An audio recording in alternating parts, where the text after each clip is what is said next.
So this is a very quick video, probably about 10-15 minutes of just basic concept rendering in Photoshop.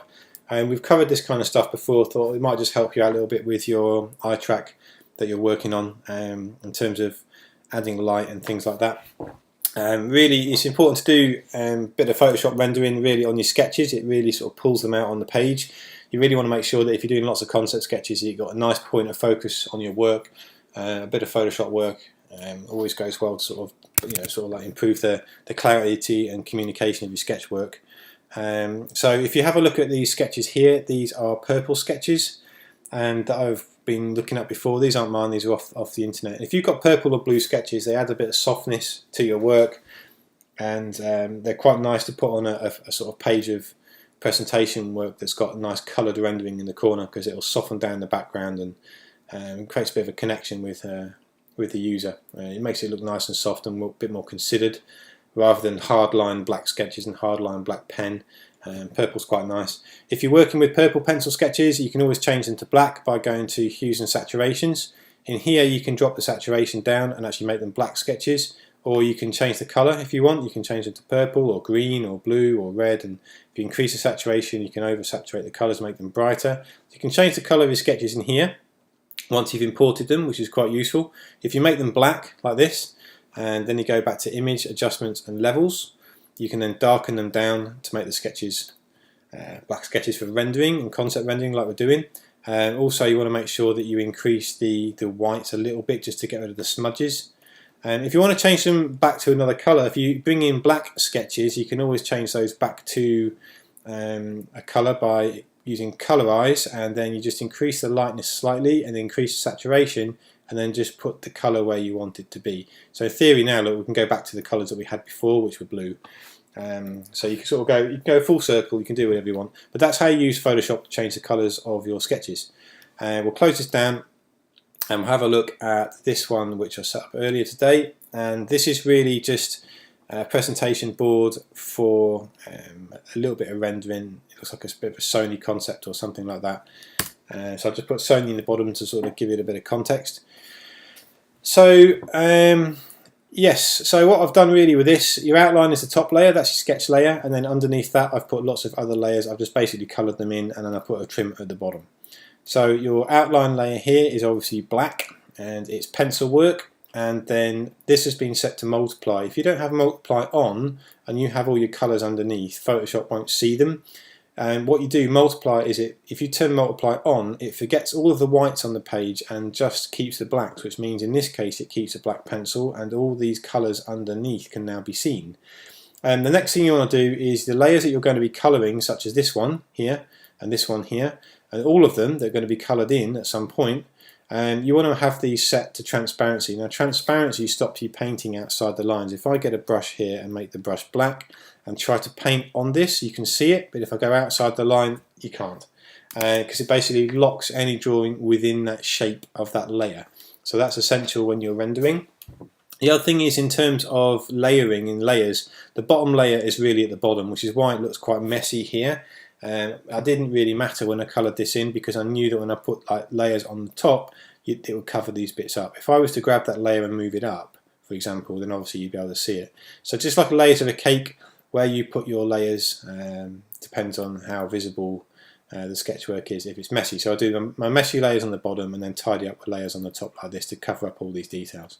Now the thing is, when I was setting this up, I was considering that what sort of materials I would like these things to be. So for example, what I've done here, I want this to be like a metallic kind of effect. I want like metal. I want this bottom part here to be rubber, and I want this to have some kind of like soft reflection to it, like a soft plastic or an ABS or something like that. Now what I'll do is I'll work on the metallic one first, which is called metallic. And to do that, I need to add light and add dark to add reflection. Now I can do that by using the brush, using a white pen, or I can use the dodge and burn tool. Dodge and burn tool is useful, but you need to play around with the settings a little bit. At the minute it's set on mid-tones at 12%, and I think the brush is fairly soft, which is good, which means you can put a gradient on there. Now light always comes on the top left, so I'm going to add a little bit of a sheen in there, and then maybe a bit of a shine on the bottom and a little bit there, and maybe I'll make the brush a bit smaller and just go over this a bit more in the corner here. I'm just sort of basically painting on light, really. That's all I'm really doing. Maybe I'll add a bit more of a reflection here to make that stronger, and then I'll add a bit more light on the bottom. So you can sort of see how it's becoming metallic. It's got that nice gradient of what light versus dark. I'll just basically keep working away at this, and when I'm happy, if I make the brush a bit smaller, I can paint in some lighter bits like that. And you can always go over this. If you don't like what you've done, you can always go back to the layer and just basically get a paintbrush and just fill it. You know, you can just fill it all back in again. It doesn't really matter. Then you can go to burn, which is here, and you can darken down some parts of it as well. So we'll take this part, we'll darken this down a little bit. Maybe add a bit of darkness there, maybe a bit here. So it kind of maybe right on the bottom there where the shadow gets it, and maybe in there as well. And we'll do a little bit on the side, a little bit on these side edges, and we'll brighten it up with a dodge. So that's where the light would catch it the most. Brilliant. So if I zoom out, okay, it's not perfect, but for like 2 minutes work, it's not too bad. You can see how that looks like metal. Right? It looks like it's reflecting of metal somehow. So I think for me, for now, that'll probably do. I'll just put a little bit more of a burn in there, maybe up here, like that, just to create like a bit of light reflection. Right, good. Now, in terms of the rest of it, what I can now do is go to the bit at the back, which is the orange part here. Now, what I want to do is put a gradient on it. Now, gradients tend to work by the two colours that you have set in this box. If I open the gradient tool, which is here, the gradient can be found there, and it will have black and white. Now if I choose a colour here for my gradient, let's say I select this orange, right, and let's just make sure it goes back to white.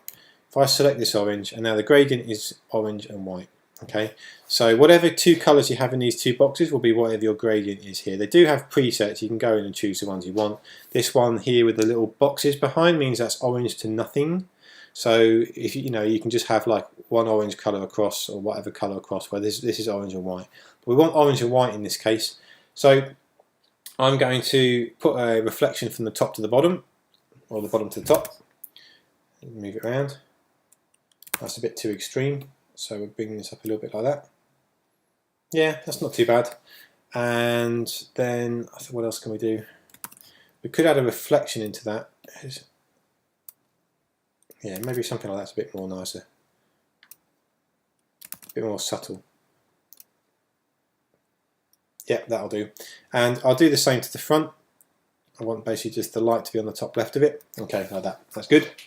Now, in terms of shadows, we can pen that orange back in as part of the shadow. If we actually have a solid brush, you can actually paint in a reflection, which would be something like this. That would be like a reflection on there. So we can sort of paint that back in if we want.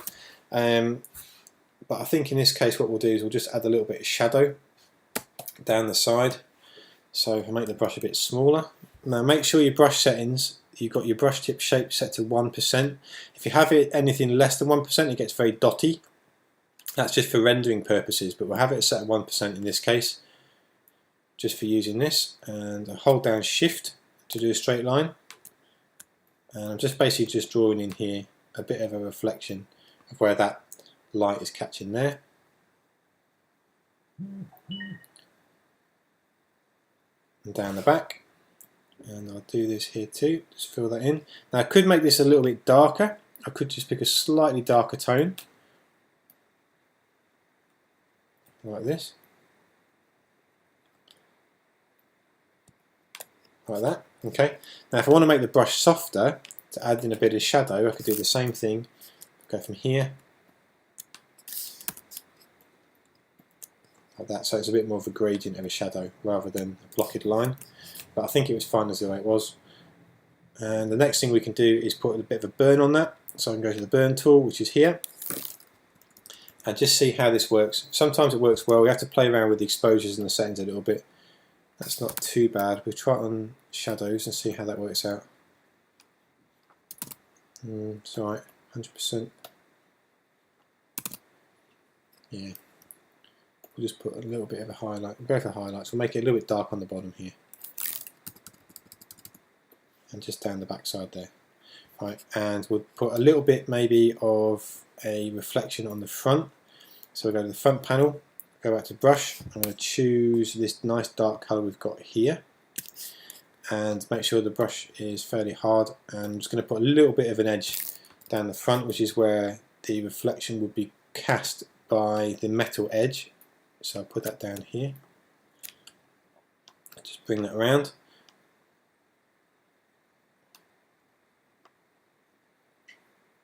Like that.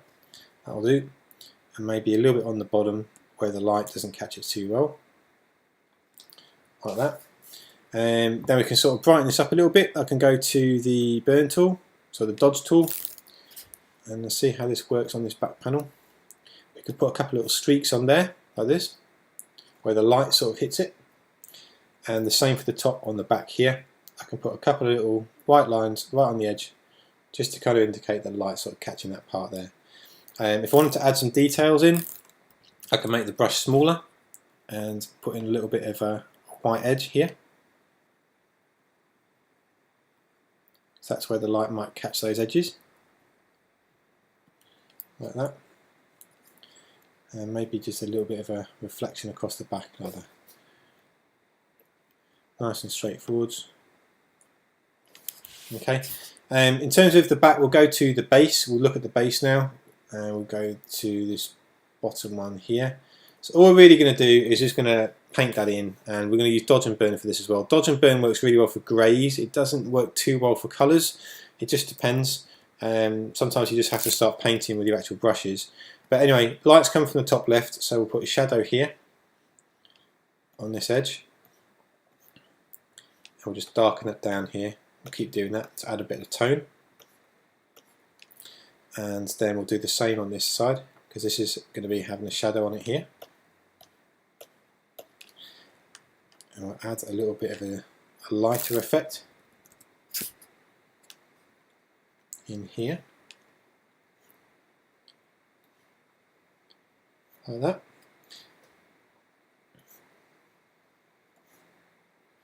So that'll do, and maybe a little bit on the back there where the light catches it, so catching the edge of the plastic, like that. And we'll do the same for the middle. We'll put the light on first, and then we'll put the dark on. So we'll go to the burn, and we'll just darken this right down in here, because that's going to be where the shadow will be cast.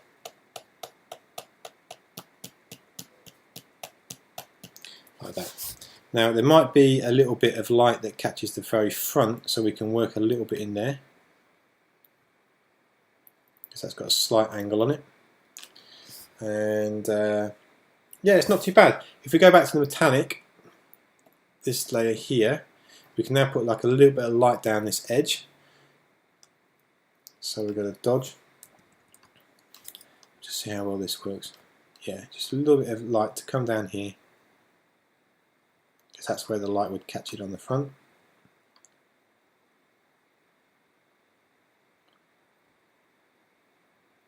Now I'm doing this really quick. I'd probably spend an hour, 2 hours doing this if I was doing it properly, and I'd be zooming right in and getting all the details done really nicely. I'm just doing this like super quick, but the techniques I'm showing you, they just really are the same ones that you'd use, but just spend a lot more time getting it right. Let's have a look. Do a bit more on the base, like that. Now just to finish it off, I might put a layer on the top, and I might put a bit of a white flare on it. So if we choose the brush and we make the brush really soft, and we'll reduce the opacity a little bit.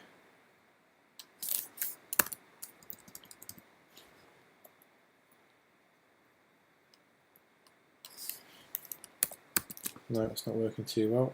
That needs, because it needs to be right on the top.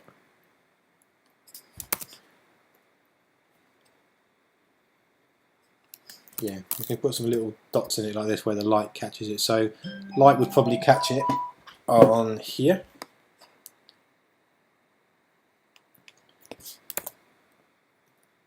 Light would probably catch it here. and maybe here. You could put a little bit on this back edge,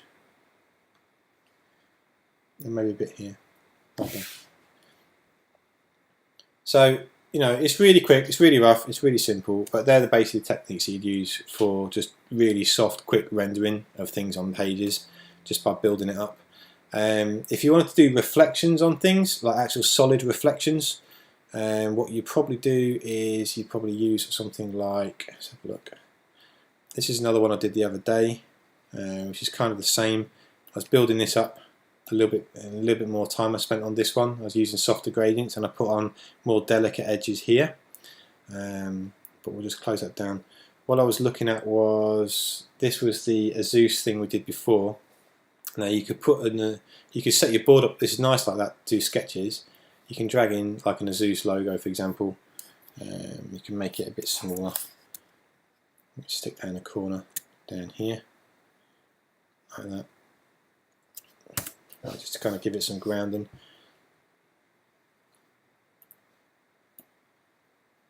Cut these bits off.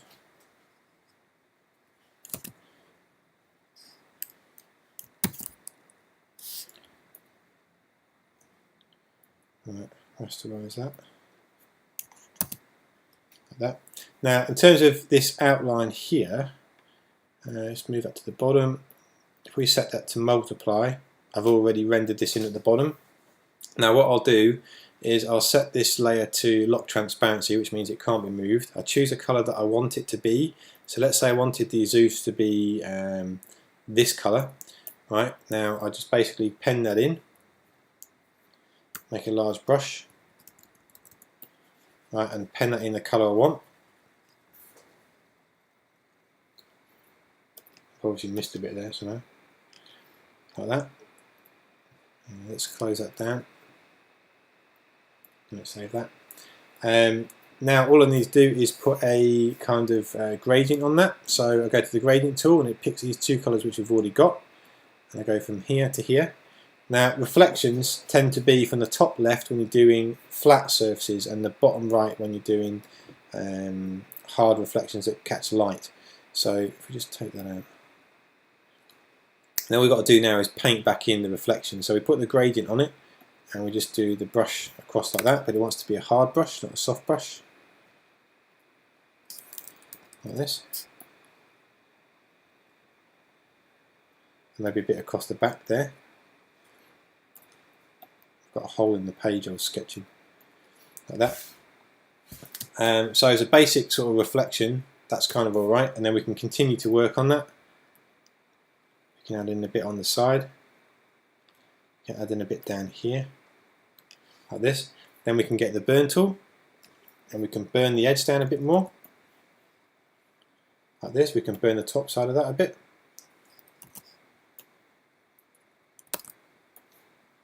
Like this. And maybe try a little bit in the middle. And it kind of works. And then we can bring some white back onto that edge by using the dodge. I'll soften it down a bit, maybe shadows.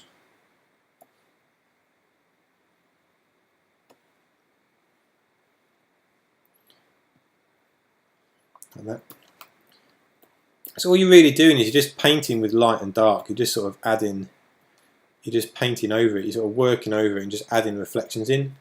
We can make this really strong, and we can put in a bit more of a light catching the edge here, like that, and down on this corner here, and on the back we can put that sort of catch in there. And then you might put a line above that and above the outline, and you might just add like a light flare onto it with a bit of a soft brush like this. Something like that one there, and maybe, I don't know, one there, just like that. So it's a rendering. That was really quick, really simple, but we've kind of built up a very sort of basic reflective surface. If you wanted the whole thing to be a matte finish and you didn't want to have a reflective surface on it at all, you could colour the whole thing in like this. And then what you could do is you could add noise. So you go to filter, noise, add noise, and noise will kind of give it kind of like a plasticky kind of look. We'll put that 8 in.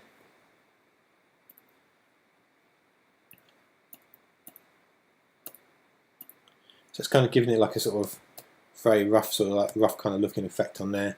And then all you really got to do is add in your shadows. So you could do a gradient, and you could do a gradient with a darker colour. So you could pick the existing colour that you've got, and then you could just drop that down a few grades to about here, and then you could put that on, and you could just draw that on like that. Yeah, that's not too bad. I need to fix this on here actually. Doesn't matter. I think that is coming from here. No, which one's that coming from? Render, get rid of that. Right, there we go. Right, so then all you really need to do is put on your highlights. So you might get the dodge and burn tool. Again, you can try that if you want, or if you want to actually sort of paint them on with a brush, you want to put your opacity really low and your flow really low. Your flow should be down to around 7-8% and your opacity to around, say, 12. Your brush should be white, and you should actually be able to paint on reflections and build them up.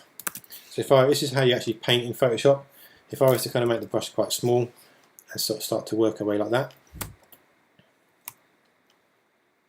I can actually start to build up reflections very, very gently.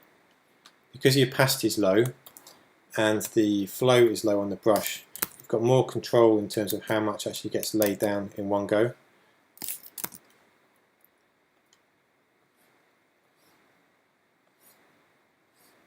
So you can kind of, it will go to white eventually, but you can just build it up bit by bit. Having a brush with pressure control on it as well is actually quite handy, because you can then actually obviously get right in there with detail and use the pressure brush to add in a little bit more sort of accuracy with your line work. When you're just using a mouse, it's very, very difficult. We can maybe put the opacity up a bit more, like that.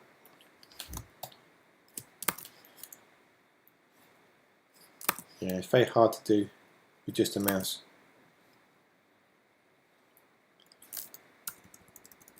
Make this a bit bigger and make the brush soft, like that, and a bit of a reflection on the back corner. Right, so if we zoom out and have a look at that, that's more like a matte finish. You can then increase that a little bit by using the burn tool if you want. We can just add in a bit of shadow in the corner. So I think really that's not too bad as a rendering. It's quite quick and it's quite straightforward. But that's it. They're the two techniques I use. That's for reflections and that's for matte finishes. And yeah, use those tools and techniques I've shown you. We've gone over them loads before because it's what we did in week 2. But this might help you, give you a little nudge in the right direction. So I hope that's useful for you. There's a few bits and pieces in there, and I will see you in the new year. Have a good Christmas, and I'll see you later. So good luck. Nice one. Cheers.